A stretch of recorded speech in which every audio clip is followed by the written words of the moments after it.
Hey, good morning. Good morning. Been meaning to do a video on Ukraine, and this might be the first one of sorts. Let's to a gentleman this morning on the Telegraph.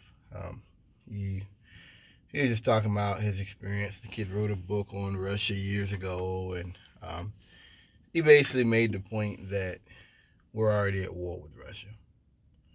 NATO is already at war with Russia. We're funding them. We're giving them arms. We're giving them, I think, countries. One of the countries is giving them drones. We're giving them missiles to shoot down tanks and planes, and we're giving them intelligence. And in real life, if someone was hurting you and you couldn't get to them to get to the person that's funding them and assisting them and aiding them, you would do that. So that's we're what I'm bringing it up to make the point we're already at World War III, and I don't know why. I'm a little different than most people.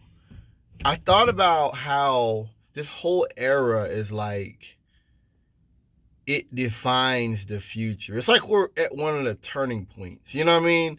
It's like when you're in a marriage, you can choose to like do this or do that or cheat or whatever. Like we're like at a turning point in our era. And Obama,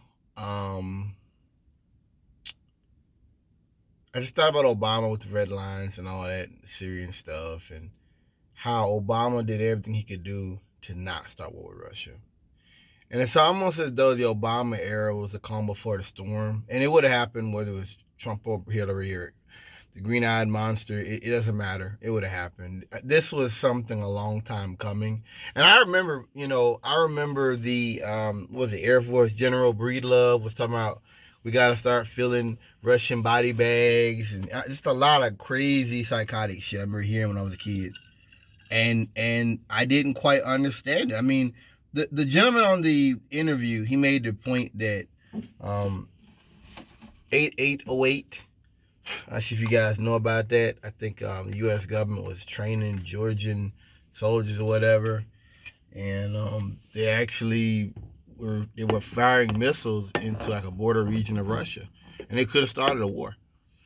And I think Russia did some stuff. Anyway, long story short, he was saying how Obama kind of like opened, he kind of like let it be water under the bridge. There's other things that Obama did as well that I didn't understand then or understand now, was to kind of walk that fine line of deterrence. And then we had Trump. Then we had a person that was a nut and a person that legitimized and made that reasonable. What the Bible say? The devil can make evil fair seeming or something like that. I mean, it's what it is. Um, like I said, we're in a strange era now. Russia can't walk away from what's going on, and I know this whole geopolitical game of NATO, putting their fist down, putting their foot down, so that China knows, other countries know that what we say is law. We're willing to back up what we say with blood, our blood as well as your soldiers' blood. I understand that the larger geopolitical uh, structure that is, but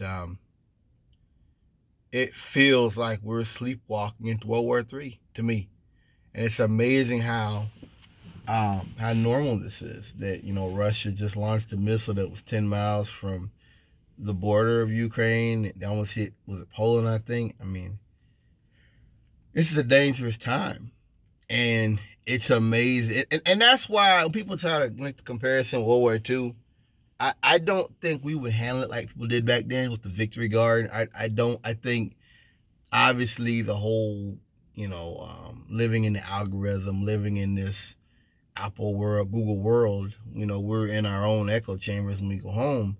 But more than that, we're not one country. We're not. I'm not saying we were back then, but we're nowhere near one country.